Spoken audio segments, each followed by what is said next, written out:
So this is it. They're taking a quarterback. First round. No questions, no doubts. They are absolutely, unequivocally, unconditionally taking a quarterback. Good morning to you. Good Thursday morning. I'm Dejan Kovacevic of DK Pittsburgh Sports.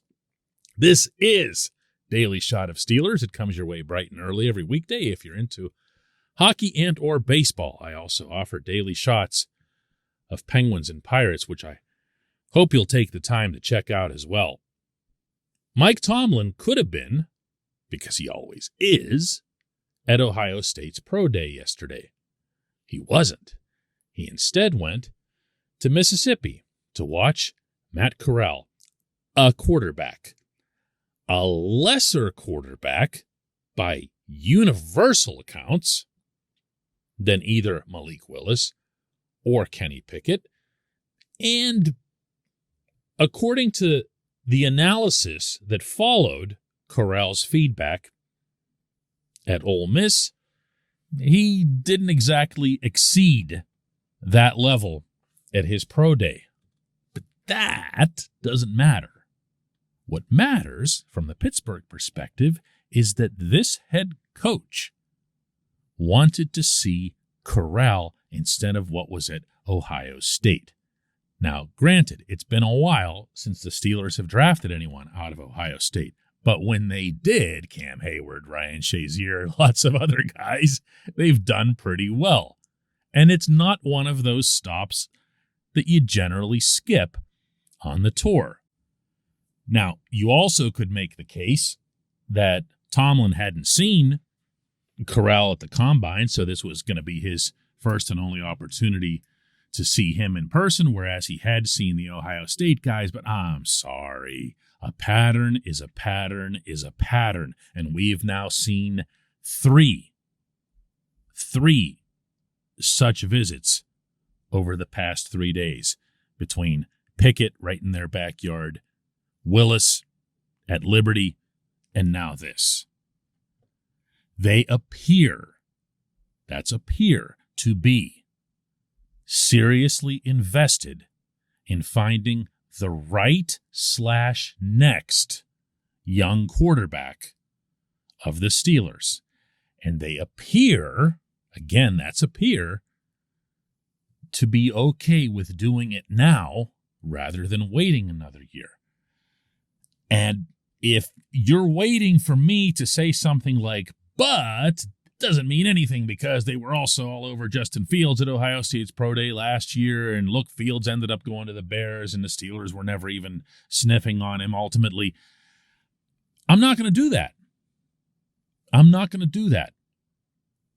the main reason for that isn't even this behavior that I'm describing. The main reason is that if you listened carefully to the words spoken by both Art Rooney and Kevin Colbert back when they were talking about a month ago, both of them expressed a wish to find Pittsburgh's future franchise quarterback now while Colbert's still here. This portion of Daily Shot of Steelers is brought to you by Point Park University. Choose from nearly 100 career-focused programs leading to bachelor's, master's, and doctoral degrees. Choose when and how you'd prefer to do that studying, whether it's at Point Park's gorgeous downtown Pittsburgh campus, whether it's online, maybe a flexible hybrid format would work best for you. Find out more about all of this at pointpark.edu. Lots of other factors point to this as well. Clearly, they don't trust Mason Rudolph. That's over. And just as clearly, the contract to which they signed Mitch Trubisky is a bridge-type deal. It's 2 years for a guy who's 27 years old. If he were to all of a sudden, erupt like Mount Vesuvius, you would be cool with that. You could adjust on the fly. But it's a 2-year deal coming off a year as a backup in Buffalo, and it's not the kind of thing where you say, oh yeah, that's the one. That's what we meant when we said we wanted to find the next franchise quarterback of the Steelers while Colbert's still here. Can't do that. Can't do that. What you can do is create a scenario in which you have in your camp, depending on who does or doesn't get traded, Trubisky, a number 2 overall pick from 2017. Rudolph, presuming he isn't traded, and I think that he would be in this setting, a quarterback on whom they hung, the Steelers, themselves a first-round grade, and Dwayne Haskins, who still needs some polishing and still needs some work, but only a couple of years ago was the number 15 overall pick in the draft. So you take those guys and you take someone like Willis, who'd have to be a top 10 pick because the Steelers are probably going to have to vault over other teams that would be searching for quarterbacks, notably the Carolina Panthers, who seem to be tracing the Steelers' footsteps from pro day to pro day. But what you'd have in your fold, especially if you recognize and accept that Willis is a project type quarterback, meaning his decision-making, the interceptions that he threw, being able to read NFL defenses, there isn't anyone who sees him who doubts that he needs some work and he would actually benefit from being behind someone for a couple years on a bridge contract of some sort, while at the same time maybe getting involved in your offense in some different ways, style, who knows. But what you'd have done is you'd have set up 3, maybe 4 guys that you're throwing up against a wall and waiting to see who sticks at the most important position. Now, I'm on record as saying that I am not in favor of a quarterback in the first round, and I'm further not in favor, that much more so, of trading up to get one. I believe the analysts, as well as my own eyes and my own ability to discern data, that this quarterback class is not the one that's going to produce that guy, the next great Pittsburgh quarterback.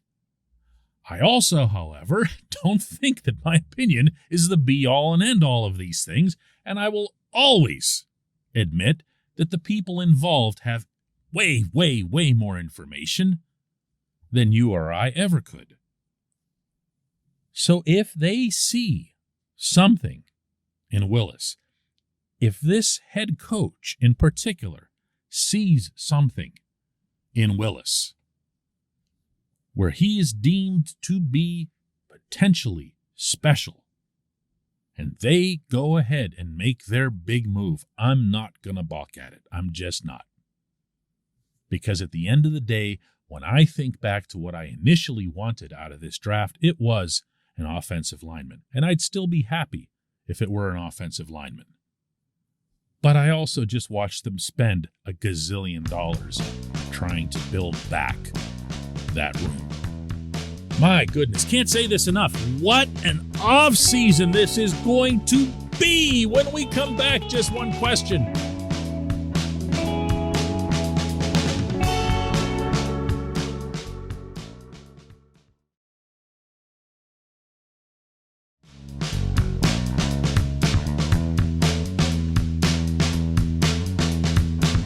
And today's J1Q comes from Anthony, who asks, do you feel, DK, that the Steelers have a reasonable shot at Tyrann Mathieu? My answer to that is yes.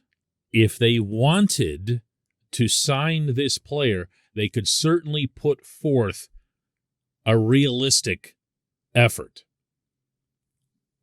But my other sense in this is that they've got a lot of different holes still to fill.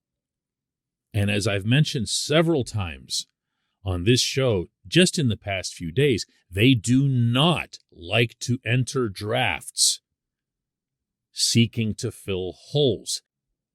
I mean, look at the dialogue we just had about quarterbacks. Even at the quarterback position, they didn't want to take any chances. If they can't or don't get their draft quarterback, they'll still have 3 of them in-house. And the position, if it sounds like I'm pointing at one specifically, that's because that's the case. The position that I'm looking at is wide receiver more than any other. If you saw what the Chiefs got for Tyreek Hill, and then in turn what Hill got upon arriving in Miami for a salary, you know that even though he is the extreme, he's the ultimate big play guy in the league right now, you know how much these guys cost. And I still get the sense that because the Steelers let Juju walk, and they really did, they pretty much showed him the door, that they're still going to be looking for some kind of value depth in that regard. If you are of the belief, if they are of the belief that Deontay Johnson and Chase Claypool are legit 1 and 2 type receivers in this league, and I'm not convinced. Actually, on either count, I could be sold on Deontay. I can't be on Chase, at least not yet. But if they're entering the season with those guys as a 1 and a 2, then what they need to go and get is maybe a field stretcher and a Ray. Now, a Ray doesn't cost much, even though the actual Ray McLeod ended up getting a pretty nice contract from the 49ers, way more than what he's worth. But you can go and find a Ray. You can find someone who's like that, who also does special teams and everything else that you need a depth receiver to do.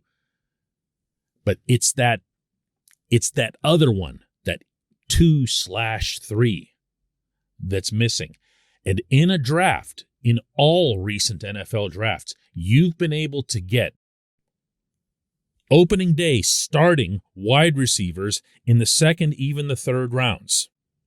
So maybe that's the concession that they make there. My point is, I still think they have to spread their money out a little bit. I don't think that they can just go bonkers and say, wow, if we have this safety, then we're just going to be.